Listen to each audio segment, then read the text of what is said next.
I know in today's scenario, our investors are worried how election results are going to come and impact the markets. But what if I told you that there was an even bigger force at play? More than elections, the thing that could impact the markets massively is the global macro scenario and the rising and falling of interest rates. If you guys have been following the markets for a long time, you would remember the 2013 situation. The US Fed started cutting down the QE program. There was a taper tantrum which led to devaluation in the Indian currency as well as a lot of volatility in India.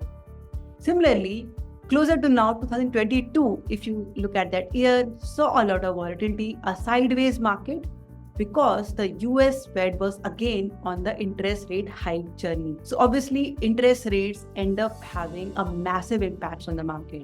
And in today's video, we are going to dig deep into that impact, understand which sectors are impacted, and what the current situation looks like. Now let's understand how do interest rates impact the markets. Number one is the impact on the bond yields.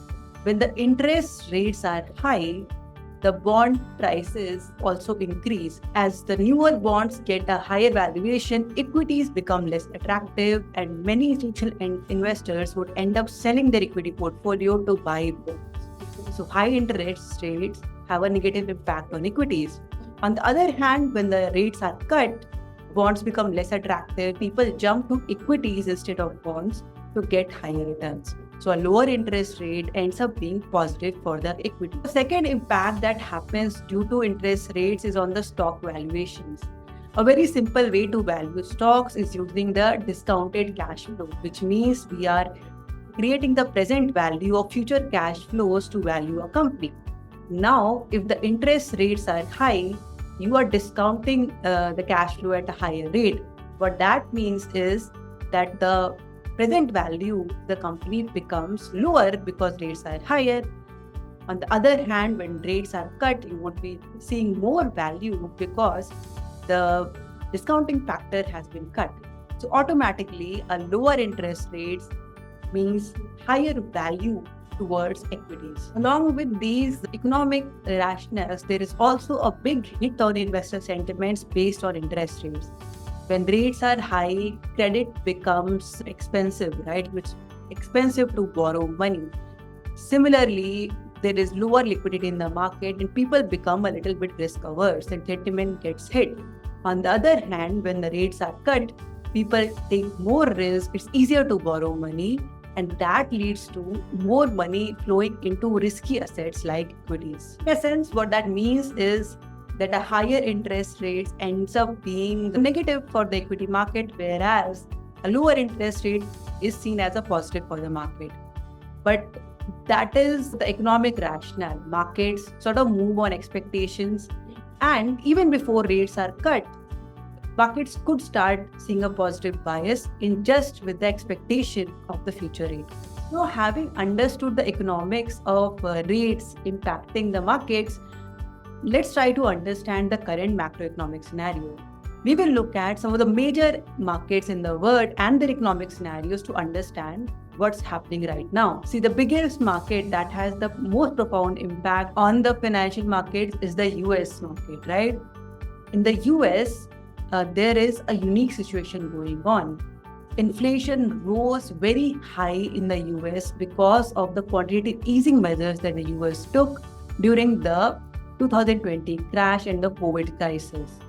Due to high inflation in 2020, the Fed started hiking the rates first time in decades, and that has led to a lot of volatility in the market, like we said. Now, those rates have been paused for a while, but the rate cut is still nowhere in sight. The US Fed continues to be data-driven. They are looking to control inflation below 2%, but the inflation is proving to be persistent and not falling as they expected.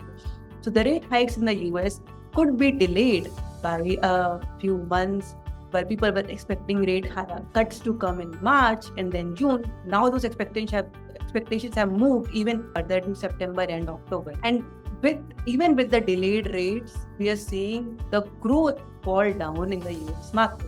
Recent data in terms of GDP growth that came out for the US market was extremely disappointing. So what that says is that there's a lot of pressure on the US economy and the rates are not helping. So the US Fed might have to cut rates without meeting the inflation target just to boost up. Otherwise, they could face a persistent inflation as well as low growth situation, which could take the economy towards recession. A very similar situation is also happening across Europe and UK. If you look at the European markets, you will see the rates were hiked in contingent with the US rates and they have been stable for a while. But the European central banks have also stayed away from any accommodative stance. They're not projecting any cuts, and the situation is still a persistently high interest rate. Similarly, in the UK, we are seeing those rates stay high and the economy also facing certain other countries. Japan has a very unique situation going on. Japan is one country that has not hiked any rates. They continue to be at the lowest interest rates. And therefore, what we are seeing is their currency falling down like anything. As the US dollar becomes stronger because the US interest rates are high, the Japanese currency has devalued gradually against the dollar. And that has caused a lot of concern in the market. Looking at China, it is another unique situation. A lot of stuff is happening in China.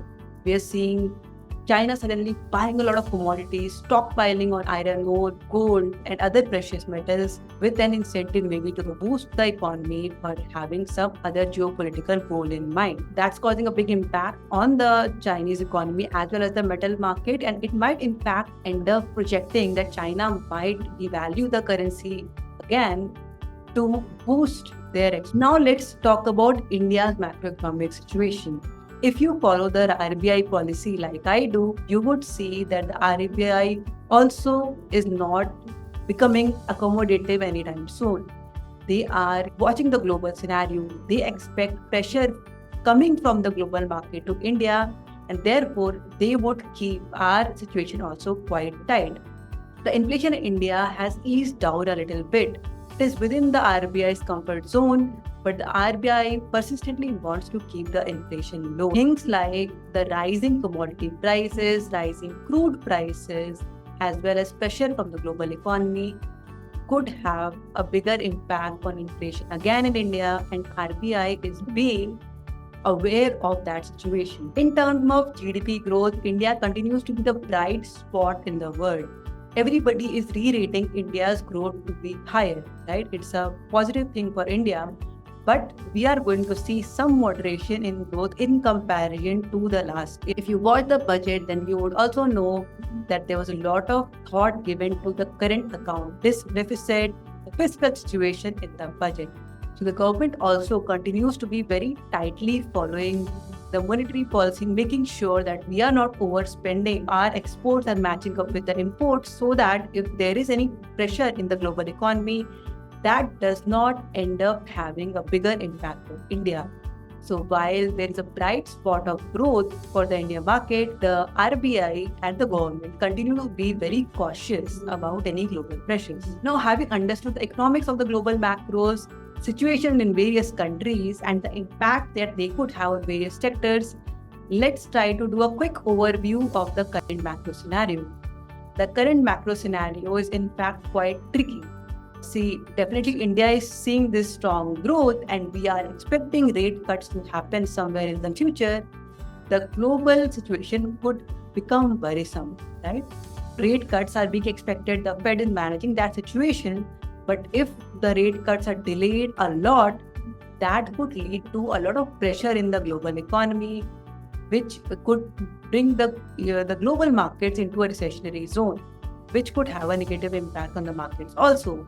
People expect the Fed to intervene before that happens, but this is a tricky situation that we have to watch out for. So right now, we are all expectant of a rate cut that could happen in the coming few months, and that would be a big boost to the economy as well as the markets. But the pace at which that comes and how soon it comes and how much impact happens to the economy before that rate cut could end up being a very important thing to watch out. All in all, the whole macro scenario depends on the global growth as well as global inflation. As soon as the global inflation cools down, we would see rates being cut, and that would end up having a positive impact on the equity market. Now let's look at it also with the economic lens. What happens when the interest rates rise? When interest rates rise, it becomes difficult to borrow money, and the sectors that are dependent on borrowed money end up suffering. Take, for example, real estate. When interest rates are high, it's difficult to borrow money to buy a house, so demand for real estate could be lower. And as soon as the rates are cut, the demand for real estate could go even higher. So India's booming real estate market, which is driven by a lot of demand, could see even more growth if the rates are cut from here. Obviously, it makes sense that when the rates are high, then the banks are getting higher interest. But you have to look at the bigger picture. When the rates are high, people are also not borrowing that much. Banks and NBFCs are under pressure because people are not borrowing from them, right? And as soon as the rates are cut, these segments of the market could also see higher growth as borrowing money becomes easier. Now, similarly, for other segments like the automobile segment, right? Whenever rates are high, it is difficult to borrow money to buy a car, so the demand gets impacted. And as soon as the rates are cut, these segments could also see a lot of demand because of the lower rates. Now, talking about India's favorite sector, which is capital goods, infrastructure, and manufacturing, right? Even these capital good and manufacturing projects are based on borrowed money. And while the interest rates are high, it is difficult for them to borrow that money. When the rates are cut, even manufacturing, infrastructure, and related segments in the capital goods zone could see a lot of growth. So, a cut in rates could end up being positive for a whole bunch of segments, from banking, financial, real estate, automobiles, capital goods to infrastructure. Now, let's understand which are the segments which actually gain because of high interest rates. So, it's very counterintuitive, but in fact, IT ends up doing better when the rates are high historically. This time, it has struggled because the global growth itself is struggling. But typically, when rates are high, the US dollar becomes much more precious, and IT companies which make money from the US dollar end up doing better. On the other hand, the pharma sector also gained because of the better US dollar, and pharma is an essential commodity that is always needed. So despite high rates, it would continue to have a stable demand. Similarly, FMCG segment, right, which is an essential segment, continues to do well even if the rates are high. So that was our video on this very, very important topic that will impact being the biggest mover of the market more than anything else. If you learned something from this video and liked what we talked about, do hit the like button, subscribe to our channel, and write in the comments what you learned and what you would like us to talk about next. We will see you in our next video. Until then, happy investing.